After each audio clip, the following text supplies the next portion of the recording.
Alrighty, perfect. So I am Riley Belden England, and I work on the philanthropic and alumni engagement team here for anybody in the room who doesn't know me. I want to welcome you all to the Alumni Speaker Series presented by the Pitt School of Social Work's Alumni Council. Our speaker today is Dr. Joanna Mittereder, who is a care manager on the wellness team and student affairs at the University of Pittsburgh, where she helps students in distress connect to support and resources. A first-generation college student, Joanna earned her psychology degree from Pitt Johnstown, an MSW from Pitt Social Work, and an EDD in higher education management from Pitt Education. Utilizing her unique positionality as a social worker, student affairs professional, and adult adoptee, her dissertation research focused on supporting adopted students in the college setting. Prior to finding her way to higher education, her practice settings include community mental health, employee assistance programs, health and wellness programs, and adoption. She is a member of the Pitt School Social Works Alumni Council and serves as an advisory board member for a local nonprofit, Angel's Place. Thank you for being here, Joanna, and I'm going to let you take it away. Well, thank you. Thanks for that great introduction. And I am going to like to share my screen with you. Is the Is it option set up? there for you? Is it set up for me to share? I just made you co-host, so you should have the availability now to share your screen. Okay. And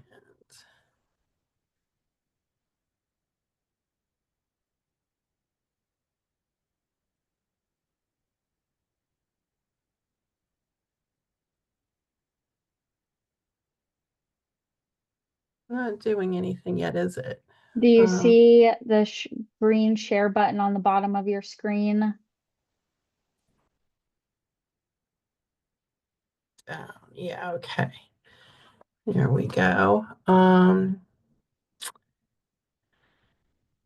Here.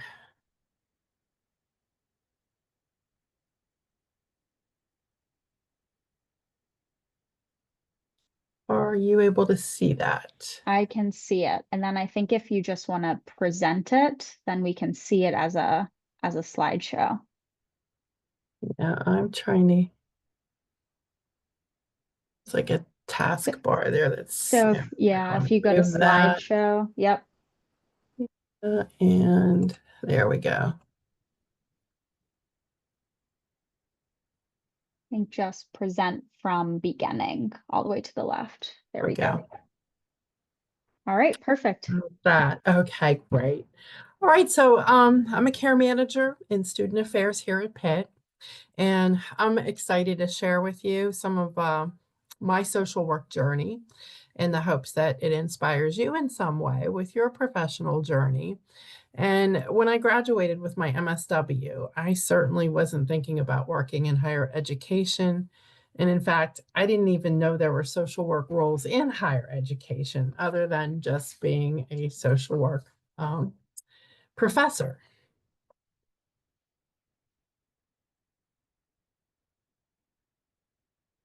So just a little bit about myself and a little bit of background. My Pitt pride runs deep.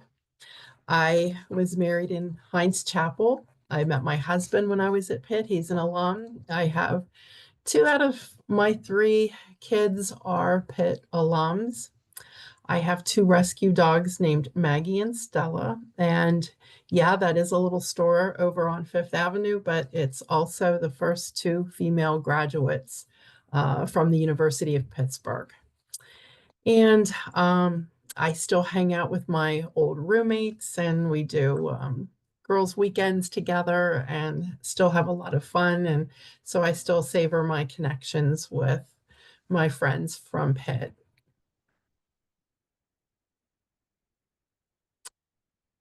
So, how do you get from being a Pitt MSW student to a student affairs employee?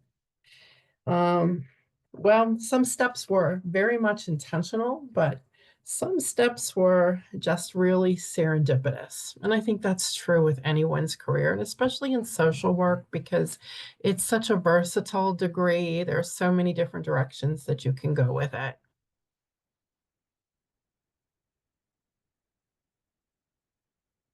So, and I think before even understanding the professional journey, there you have to kind of know a little bit about the backstory, right? There's the prequel and why the MSW program to begin with. And it started with, I landed in the MSW program um, kind of serendipitously. My intent and the intentional steps I took, I was a psych major and a sociology minor at Pitt Johnstown. And as I was getting close to my graduation, I started to think about the fact that I had no experience and I was getting a little anxious about that. I was considering applying to grad school for a PsyD program. That was kind of my long-term goal, but I wanted to get some experience along the way. I decided to do some volunteer work and I landed in, it was kind of serendipitous, landing in a partial hospital program for psychiatric patients that were in community mental health. Most of them were chronically mentally ill individuals. And working in the partial hospital program as a volunteer turned out to be a great experience. Besides getting some hands-on experience, I got to shadow other therapists and people working in the field. And it's morphed from there into an undergrad internship opportunity. And as part of that, the director of that program happened to be a social worker, and he became a great mentor for me. So he started asking me about my long-term career goals and started steering me towards considering social work as an option instead of psychology or the PsyD program. For a couple of reasons. He pointed out that it was a shorter route to my long-term goal, 2 years versus 4 additional years of grad school, and also that it was a very versatile degree, that it could take me in a lot of different directions if I decided that I didn't want to stick with specifically working in therapy. So it sounded like a good plan. I ended up applying and ending up at Pitt, and was happy that I did so. But I do have this philosophy in life that, life presents us with a lot of challenges and a lot of opportunities. And navigating those, kind of determines sometimes how we get from one place to the next. So I'm going in the wrong direction. Here we go. Um, so the MSW experiences that shaped my journey, they certainly had challenges and certainly had opportunities. So one of the first opportunities that came along after I was accepted into the program, my advisor at the time, who was Dr. Barbara Shore, she called me in the summer before classes even started and said that she had an opportunity for me. It was a VA hospital internship. And I wasn't really thinking about hospital social work, but she said that this was an opportunity that the school didn't want to lose out on this particular internship. And it was hard to fill because of the location. I lived about 2 hours outside of Pittsburgh, and it was probably another 45 minutes east of Pittsburgh. So it was a more difficult internship for the school to fill, but it was also a paid internship. So I ended up saying yes and was able to do that internship before I even started the social work program at Pitt. Once I did come on board at Pitt, my first day on campus, I had an opportunity. Again, I met another professor, Dr. De Silva, who was doing a little information session about a certificate program that Pitt was offering in social work. And it was a certificate in labor and industry. So I went to that session and ended up deciding to do what it takes to get that certificate. Um, and it meant doing another internship in the EAP track, the Employee Assistance Program track. So that kind of shaped my social work MSW experience, because that took care of my two internships. It kind of provided a direction of where I was going. And so I started thinking about going into labor and industry. And that was going really well until the challenges. In my second year, I was a first generation student. I didn't have a lot of support from home, and I was running out of money. So I ended up talking to Dean Epperson, who was our dean at the time, and explaining my situation. And Dean Epperson helped me to get a grant from the National Institute of Mental Health. And part of that grant said that I had to do a specific kind of internship, and it was in a partial hospital program. So that was familiar ground for me, working with chronically mentally ill individuals. It was work that I liked, and I was happy to do that. So I ended up in my MSW experience having 3 different field placements. And the interesting thing about that third one is it was also another paid internship. So I ended up with 3 paid field placements, um, which was a kind of a unique experience. Once I graduated, I was kind of wondering, now what do I do? Which direction do I go? I reached back out to my mentor from my undergrad internship and said, hey, I'm graduating. How can you help me? And this is the kinds of things I'm looking for. And my mentor happened to be involved in a professional organization that was centered on working with chronically mentally ill individuals, and specifically with partial hospital programs. And he was able to provide me with a list of all of the programs in the region, so I could reach out to each one of those individually and look for places to work. Because this was before the internet. This was before LinkedIn and social media, and job searches were a lot different at that time. So I ended up landing in another partial hospital program, and I felt like my career was launched. Things were taking on. I worked there as a therapist for a couple of years, and then was promoted to a program supervisor. Along with doing that, again, I feel like life provides a lot of challenges and a lot of opportunities. And some other social work, I call them side hustles, and opportunities came along. And I like to say yes to these things because it was a chance to get some extra income, but also some new experiences in social work, and to just really build up my resume, because I felt like I was still really early on in my career. So some of those additional positions, I worked part-time in a nursing home, because the nursing home was next door to the partial hospital program where I worked full-time. They were looking for an MSW to help do some of their intakes, and provide some social work services, especially running some groups with families of some of the nursing home patients. So I was able to do that outside of my full-time hours. It actually balanced out pretty well.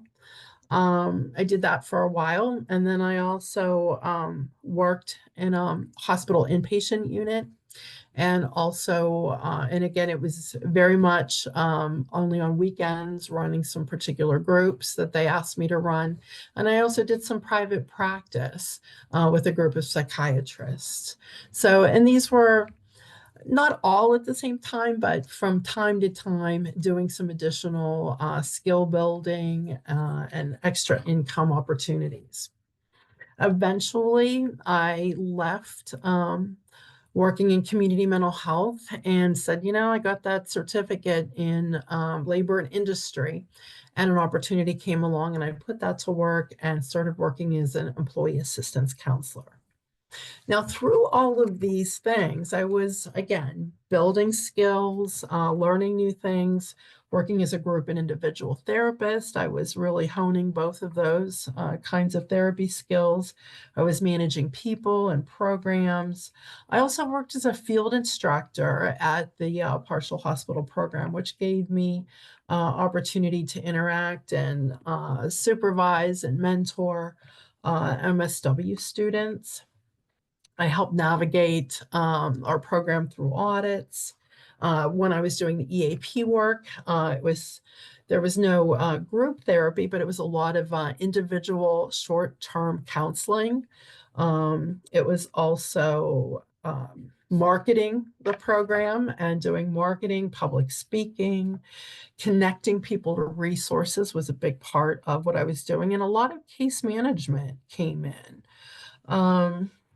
It was also developing an EAP program pretty much from the ground up. And we had to develop a network of other providers and affiliates that we would refer our EAP clients to. And so I had to manage that network. And it also involved a lot of knowledge and skill with substance abuse. So all of these things, came into play and were, great resume builders as my career continued to move forward. But again, life throws in some monkey wrenches, and I had a new challenge came along, and I call it the mom challenge. I had three kids that were pretty much back to back. And so I had three children that were in diapers, one in preschool, one in one that wasn't even in school yet, just a toddler, and one that was an infant. And it just wasn't going to work for me to be a full-time employee. I didn't have family in the area. My husband traveled a lot. Um, and daycare was extremely expensive. So I had to kind of rethink this whole career thing and figure out what I was going to do. So I ended up doing some contract work. I decided to be my own boss and be a social work contractor, which was kind of a risk and a little bit scary, but I thought that I had a lot of skills and I was in a good place to do that. And I ended up getting some contracts with a lot of wellness programs through Highmark that they were offering at the time. And I also did some private practice. I ended up doing some adoption work, doing home studies, doing, I guess it would be like post placement kinds of reports and support for families, and also doing some work with families who are considering adopting and getting them prepared for that situation. And these were with a couple of different adoption agencies that did not have social workers here in Western Pennsylvania area, but they were located elsewhere and needed social workers here to contract with them and work with families that they had that were in the Pittsburgh area. I also continue to do critical incident stress debriefings because the EAP company that I was working with um, sometimes would reach out. They would need someone in the Pittsburgh area to provide services to some of their contracts. So I continue to do some part-time EAP types of things. And all of these different kinds of social work positions were all very different from each other, but the thing that they had in common was they were using the same core social work skills, technology, knowledge. Um, and it also meant that there were no gaps in the resume. So that was important to me. And I was continuing to learn and try new things.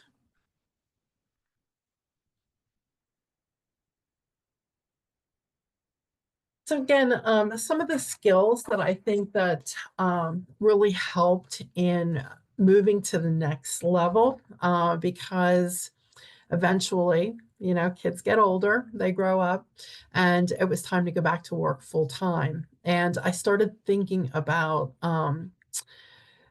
working in higher education as a career goal.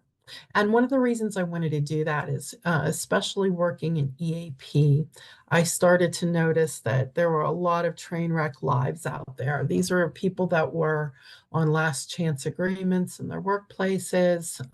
Their lives had been devastated by substance use and abuse.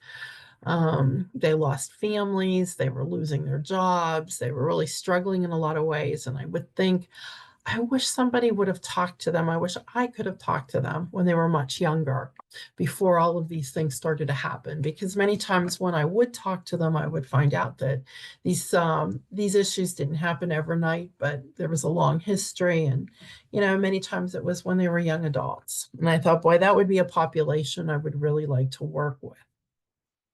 So, when really assessing my skills and thinking about all of the things that I had done and all of the social work skills that I enjoyed the most, I really went back to case management a lot. Following through with people, connecting people, and making referrals, helping other people see what opportunities are out there and helping them to make those connections. Also doing consulting, motivational interviewing, um, knowing a little bit about student development theory, I think is really important in this role. And that was something that I had to do a little bit of a brush up on and be able to understand. But I also like teaching and educating. And so these were some of the skills that brought me to higher education.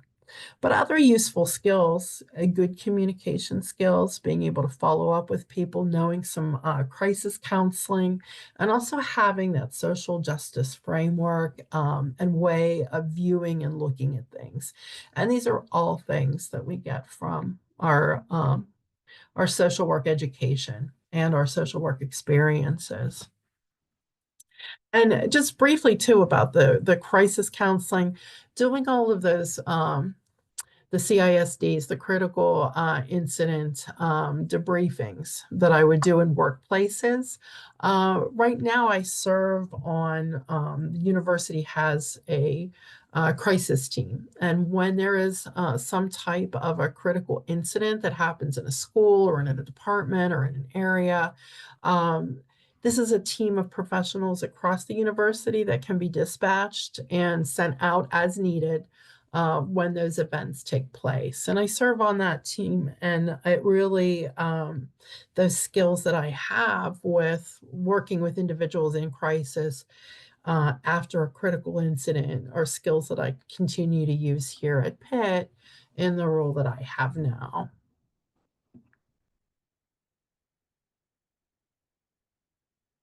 So, what is a day in the life of a care manager? What is that like? Um, Well, my day is hybrid, and I enjoy that. I'm on campus sometimes, and I'm at home sometimes. Most of my student meetings, and I meet with students daily, are hybrid. A few students will choose to meet in person, but most students like to meet virtually. And we tried this out after the pandemic, offering students a choice between both, and found that very few students wanted to meet in person. Almost all students wanted to have that virtual meeting. It was just much more convenient for them. So when that seemed to be the trend, we decided to make the care manager positions very much hybrid. So in my role, I'm usually on campus only once a week, sometimes twice a week, but most of the time I'm at home. Case management is a big part of my day, connecting students to resources and support services, and also providing consultations to advisors and faculty members when they are working with the student and not quite sure how to support them or what they need, or they're worried about a student, they'll reach out and ask questions and ask how to get them referred to the care office, and we explain how we can support and help them. When somebody refers a student to me, I always get back to them, and I don't give them all the details. They don't need to know all of those details, but I just like to let them know if I made the connection or if I reached out and if the student decided to engage or not. Um, so I collaborate and have regular meetings with other areas of the university. For example, once a month, meeting with the folks over in the Office of Financial Aid, for instance. I meet regularly with the Res Life staff. We talk about general issues that are happening and how we can better work with students and provide the supports they need. I'm also a field instructor. I have two students this semester that I'm providing supervision for. That's probably one of my very favorite parts of my job, is working as a field instructor and just talking social work with other students that are hoping to become social workers or in the process.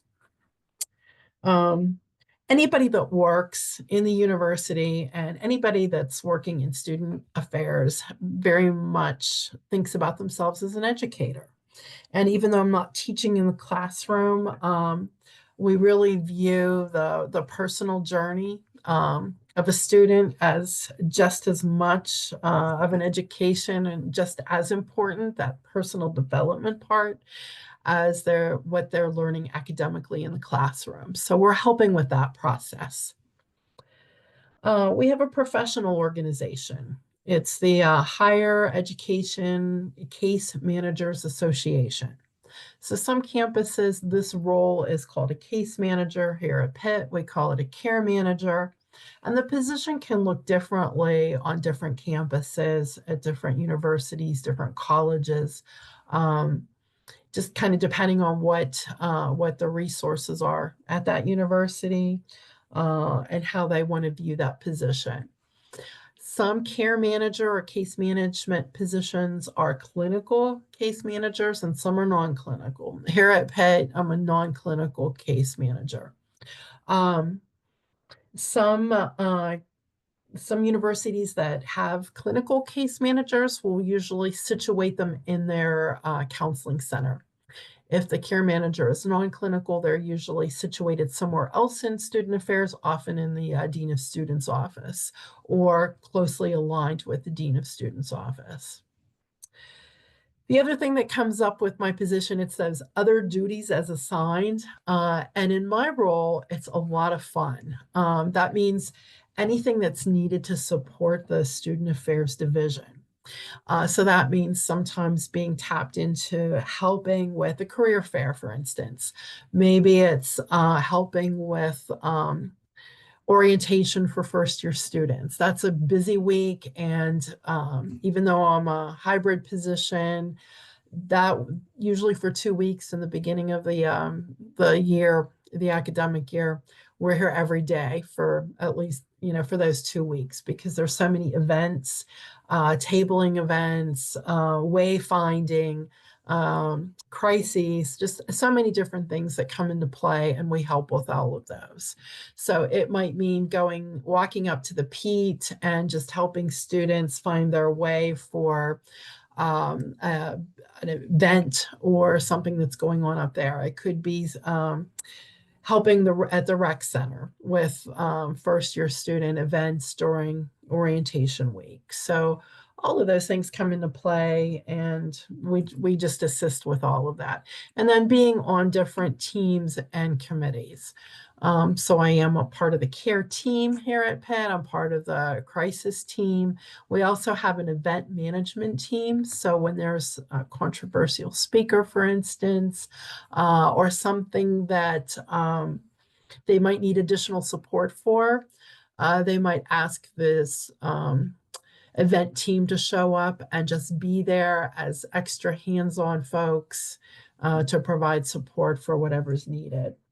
So those other duties as assigned can be all sorts of things that happen in student affairs.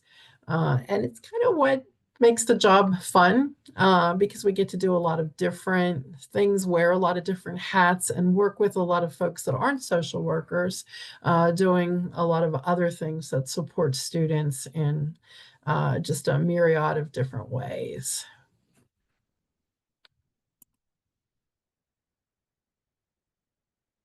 So besides working as a care manager in student affairs, the care management role specifically asks for somebody with an MSW degree, but there are a lot of other jobs in higher education that even if it doesn't specifically say social worker, I think a social worker can apply for that job and be well prepared to do well in that role. Um, and these include things like being an academic advisor, um, any student success roles and student success jobs that exist in a lot of the academic areas across the university. Uh, the Disability Resource and Services Office here at Pitt employs disability service specialists. And again, that's a role that's at every university and college. And it's something a social worker easily could do. Community engagement coordinators, that's another role here at the university that a social worker could be very good at. In fact, I think there are social workers employed in those positions here in the provost office. A lot of different research programs exist using social workers, and the global experience programs here at Pitt are another place where I think social workers could shine. Title IX coordinators, these are folks that are supporting students that might be dealing with issues around sexual misconduct, sexual abuse, issues around harassment and bias. All of those things come under the Title IX office. The Title IX office here at Pitt is located under the Office of Diversity, Equity, and Inclusion. There's a lot of roles within that office. And also, there are DEI roles situated in other areas of the university, embedded in some of the academic areas, and also embedded in other areas within student affairs.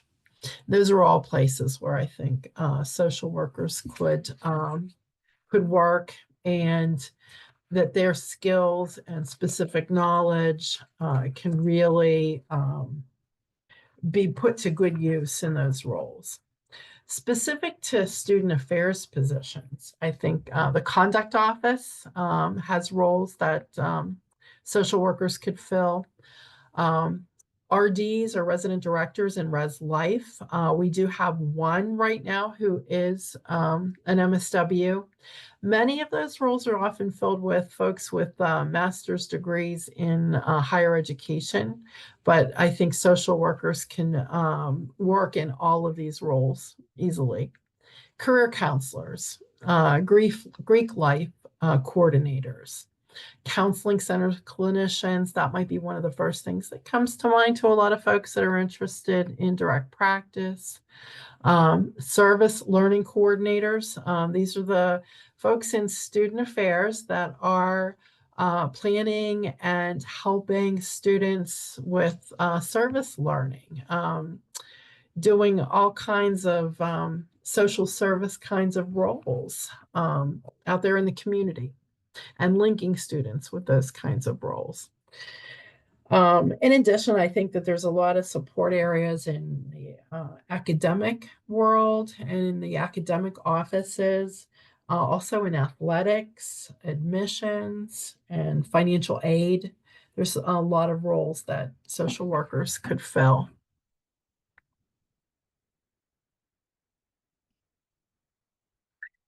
And some of the things, if you were interested in working in higher ed as a career, some of the things to do to prepare for such a role. One, getting to know student development theory, and how do you do that? find a textbook. I think that's probably one of the easiest things, and just kind of read up on some of these different theories, such as Eric Erickson. And there's just so many that apply specifically to student development in that age where students are really focusing on identity development.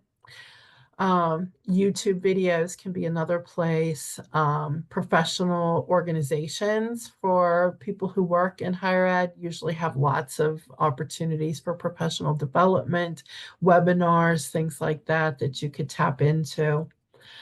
Um, if you're thinking about working in higher education, it's very much mission driven. So be familiar with what is the mission of the institution that you're thinking about applying to.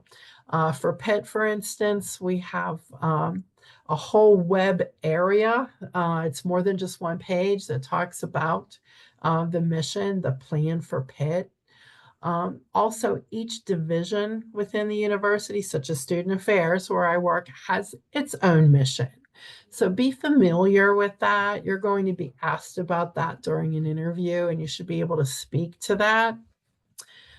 There's a lot of trade magazines or publications out there. And so, for instance, in higher ed, the Chronicle of Higher Education and Inside Higher Ed are two great resources to get familiar with.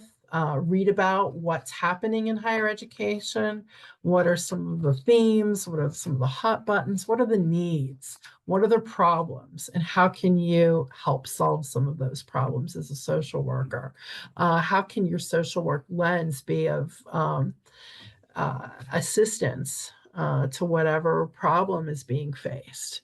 Right now, there's a lot of problems in higher education.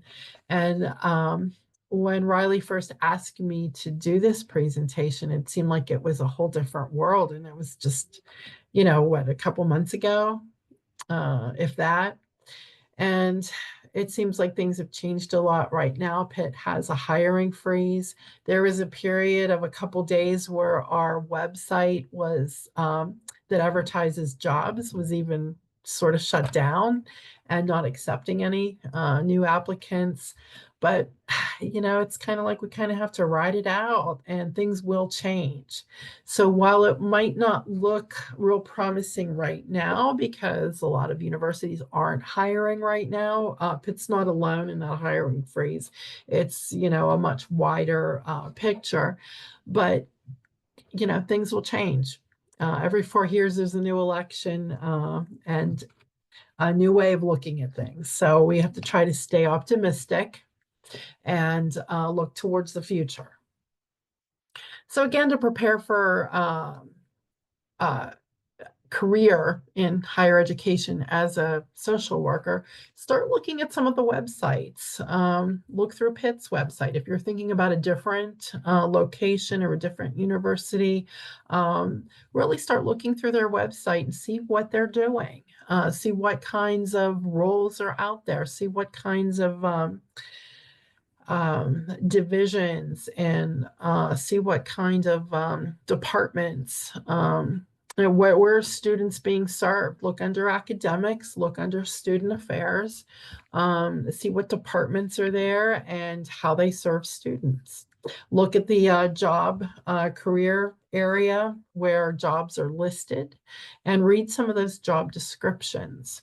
And see what kinds of things that university is doing, because each one's going to be a little bit different, and provide different kinds of services for students and different ways of getting involved in that university. Looking at professional organizations, networking with people that work in higher ed, being patient and persistent. Again, right now might not be the best time to be trying to get into higher ed, but it is always a good time to get into social work. And by building up all of those skills, you're going to be able to apply those somewhere in higher ed later if that's your goal. And then if you have opportunities to work with young adults, do that. That's a way to get some experience, and it's something that when you do apply for a position in higher ed, it's experience that you can speak to, and that can inform the work that you will eventually do in higher ed.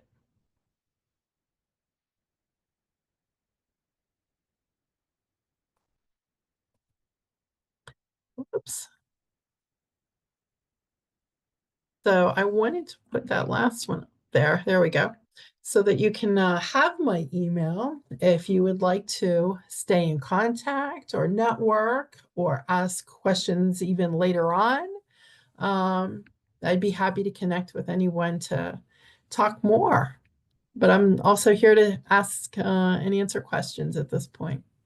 Yeah, thank you so much for that, Joanna. It sounds like you had a lot of transformative experiences when you were first starting out as a student, and you just kept saying yes to things, and that kind of led you, to a lot of different opportunities and to where you are now. So thank you. I personally learned a lot, and that was great. Thank you so much for walking us through that. Sure. In the last 15 minutes, I know I have a couple of questions prepared, but just to start, I'm going to open it up to see if anybody in the audience wants to jump in and ask some questions, or I can also just dive right in.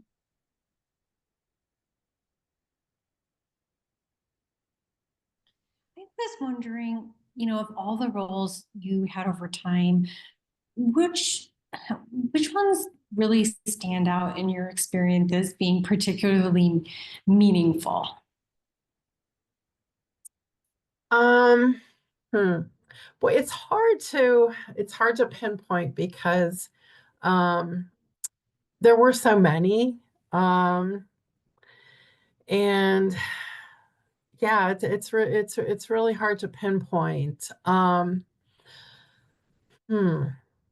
I think in social work, there's so much that we touch people's lives, and that just becomes so meaningful.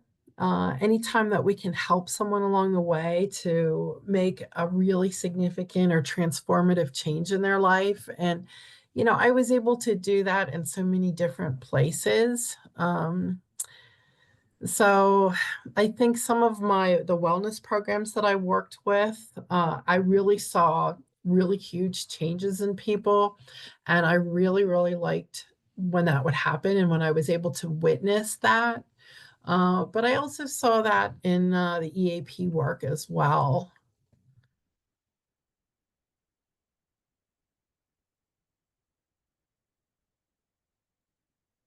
So hard one to answer because there were just so many experiences.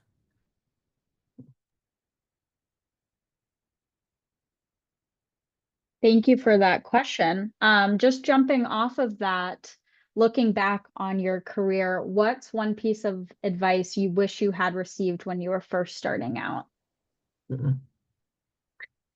I think that so many times, and I think part of it was because I was a first generation student.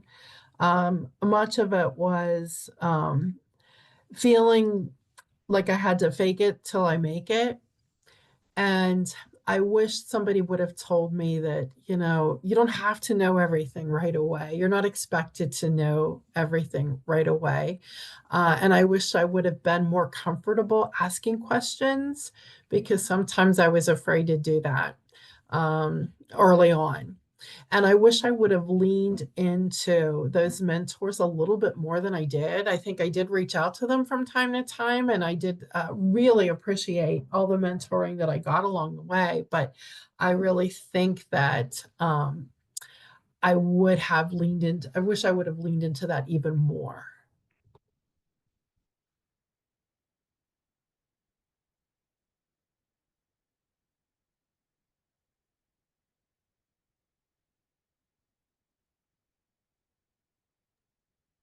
I just have a question about the hiring freeze for Pitt. The last I saw was that it's going through June.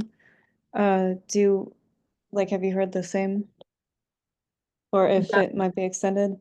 y- um, that is what I heard that things are supposed to go until June, that hiring freeze. Um, but I think it's going to be a mystery after that. I mean, we'll just have to kind of wait and see. Yeah, I think all of us are kind of holding our breath and waiting and hoping. I knew that there are a lot of areas that want to hire but can't right now. So we just have to kind of wait and see. I know our office, for instance, it's called the Care and Resource Support Office. We have two full-time social workers and who are care managers. We also have two other positions within our office that are care advocates. They work only on cases that are related to Title IX situations. So they work closely with the Title IX office, but they're not Title IX coordinators. They're care advocates, which is like a very different role. But those are the cases that they're focused on and the kinds of issues that they're focused on. We also have a basic needs assistant director, and then we also have our office associate director. Our associate director is actually in the MSW program right now. But again, these are all roles that social workers could do. I think our office would love to expand more. Having two care managers for 30,000 students is really a lot of students that we serve. And we get a lot of referrals. It's a busy place. We could definitely use another person. Right now, it's not in the cards for that to happen, but we hope someday down the road that we'd be able to expand that. Thank you. I'm a second year master's in social work student, so I'm graduating in May. And I think before the hiring freeze happened, I was looking at jobs at Pitt because it seemed like there were a lot of really cool positions, but I'll keep that in mind. Yeah, I mean, I would say don't give up on that goal. And if things aren't changing in June, after you graduate, work on getting experience in other areas because, again, all of those skills are things that can transfer to higher ed. My biggest challenge sometimes was trying to get folks to see how the skills of an EAP counselor were exactly the same skills as a care manager. It was just working with different populations. Um, so, getting experience working with young adults, even though we have non-traditional students and we have all kinds of students at Pitt, just getting, some of that experience with young adults can really help because that is the largest population that we're working with. But, doing all of those social work things, there's going to be ways to that those skills and that knowledge will transfer to other roles in other places.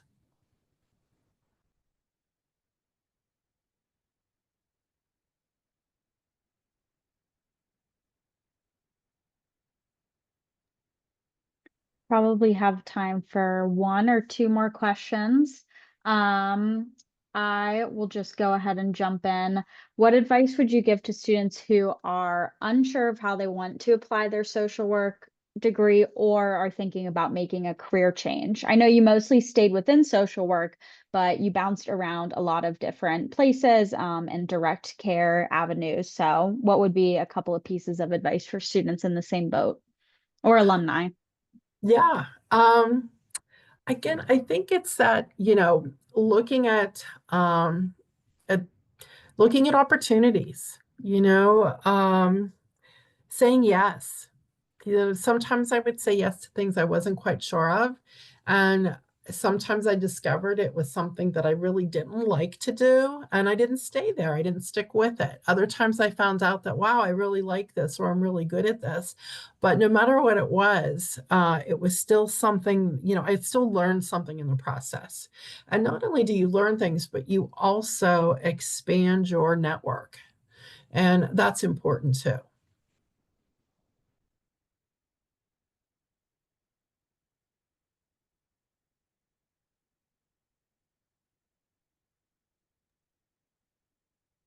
I agree. If there's one thing that I've learned working at the School of Social Work, it's how important networking is because Pittsburgh is small and the social work community in Pittsburgh is even smaller, but still large. So networking is definitely should be a priority for everybody. Absolutely. Mhm. And one of the things that just about myself is that I'm kind of a nerd when it comes to learning. I love books, I love to learn, I love to read. And so higher ed is just a great place for me because I love the vibe and I Mhm. love the fact there's always exciting things happening in terms of learning.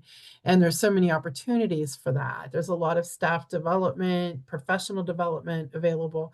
But working in higher ed, there's also, the benefit of being able to work on another degree. So I was able to get my EDD, and Mhm. that was something I never really thought about until I was working here, and it was again another opportunity, and that I jumped on, and it definitely opened up new doors and expanded my network in a lot of ways just within Pitt. And I think that the EDD degree is one that is meant for working professionals, so you can easily do it on a part-time basis. And it uses a lot of the same kind of skills and way of thinking that social workers use. And the degrees are very much in alignment with one another. It's different, but there's so much similarities that they complement each other very, very well.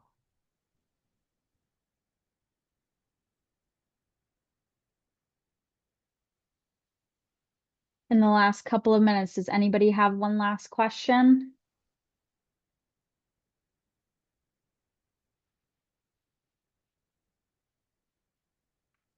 I just want to say thank you for sharing. I've had a career path that's also been similar of like just kind of bouncing around to different types of social work and like, okay, Uh-huh. I took this from here and this from here.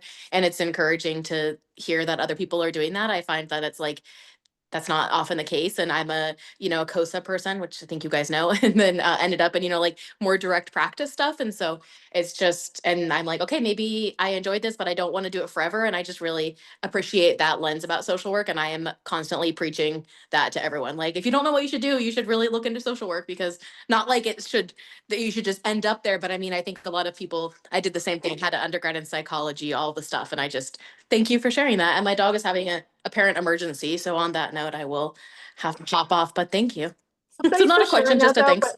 but I totally agree. It's connecting the dots between Yep. all of these jobs, just being able to tell that story and connect those dots. And if anybody wants to reach out and connect again or talk more, or wants to invite me into their network, there's my email. And I'd be happy to chat more or provide some ideas or That's great. encouragement. Yes, Joanna is an awesome resource. Any students in the room should definitely consider reaching out, write down her contact information. Joanna, I just want to say thank you so much for joining us today. It was super informative, and I definitely anticipate that some students will take the advice that you shared and consider higher education whenever things open back up. So thank you so much. And with that, I will say, good night to everybody on this Monday evening. Thanks, Riley. Good night, everybody. Thank you.